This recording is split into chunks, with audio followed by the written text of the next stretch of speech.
जय हिंद दोस्तों। तो आज हम लोग इस वीडियो के माध्यम से आप लोगों को बताएंगे कि माइग्रेशन क्या होता है। माइग्रेशन किस आधार पर किया जाता है, किसी भी कैंडिडेट का माइग्रेशन किया जाता है तो किस आधार पर किया जाता है, उस विषय पर हम लोग आज बात करेंगे।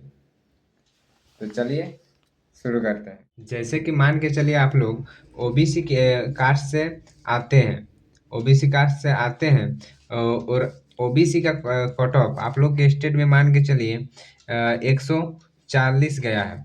वहीं जनरल यानी कि यूआर का कट ऑफ 137 गया है। और आप कैंडिडेट हो ओबीसी का, ओबीसी का कैंडिडेट आप हो, लेकिन यूआर का कट ऑफ गया 137 और आपका जो फाइनल मार्क्स निकल के आया है 138, यानी कि आपका मार्क्स जो है वो यूआर का कट ऑफ तो क्लियर कर ले रहा है।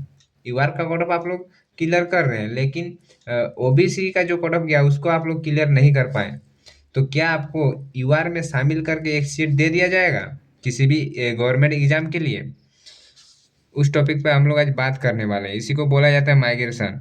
तो किस आधार पर माइग्रेशन किया जाता है? जैसे कि बहुत कैंडिडेट है जिसको ओबीसी का अगर कट ऑफ क्लियर नहीं कर पाते हैं तो उसे यूआर में शामिल करके एक सीट दे दिया जाता है। लेकिन वहीं बहुत कैंडिडेट ऐसा भी है जो ओबीसी कैंडिडेट है और मार्क्स उसका ओबीसी कट ऑफ का क्लियर नहीं कर पाया और यूआर कट ऑफ क्लियर कर रहा है तो उसको यूआर में भी नहीं शामिल करता है।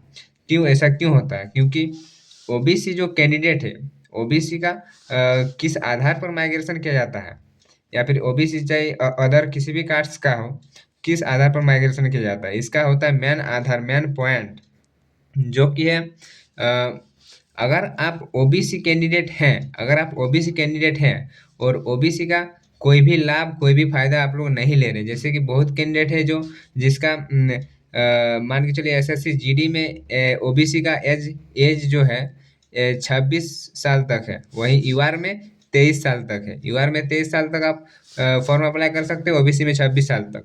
अगर इसमें अगर आपका एज 24 है, एज मान के चलिए आप 24 है और आपका मार्क्स अगर 138 है तो आपको यूआर में शामिल नहीं किया जाएगा। लेकिन आपका वही एज अगर 23 के अंदर यानी कि 22 है और आपका मार्क्स अगर 138 है तो आपको यूआर में शामिल कर लिया जाएगा। क्यों, ऐसा क्यों? क्योंकि अगर आप लोग इधर से एक अगर लाभ ले रहे हैं, जैसे कि एज का रिलैक्सेशन ले रहे हैं, तो आप लोग को क्यों यूआर में शामिल किया जाएगा? इसीलिए आप लोग को ओबीसी में ही रखा जाता है और उसमें आप लोग कट ऑफ क्लियर नहीं कर पाते, इसलिए आप लोग को निकाल दिया जाता है। लेकिन आप अगर ये आपका एज अगर है, एज अगर यूआर का कैटेगरी में आता है और मार्क्स आपका यूआर कैटेगरी का आता है तो आपको यूआर में शामिल करके एक सीट दे दिया जाएगा। लेकिन आप अगर ओबीसी में है और मार्क्स भी क्लियर कर रहे हैं यूआर का और एज का फायदा, एज का लाभ ले रहे हैं, तो आपको यूआर में शामिल नहीं किया जाएगा। यही कारण है कि माइग्रेशन में एक केस चला सुप्रीम कोर्ट में। सुप्रीम कोर्ट ने इसका मतलब डिसीजन दिया। एक बच्चा था जिसका ऐसे ही एसएससी जीडी एग्जाम था 2024 का।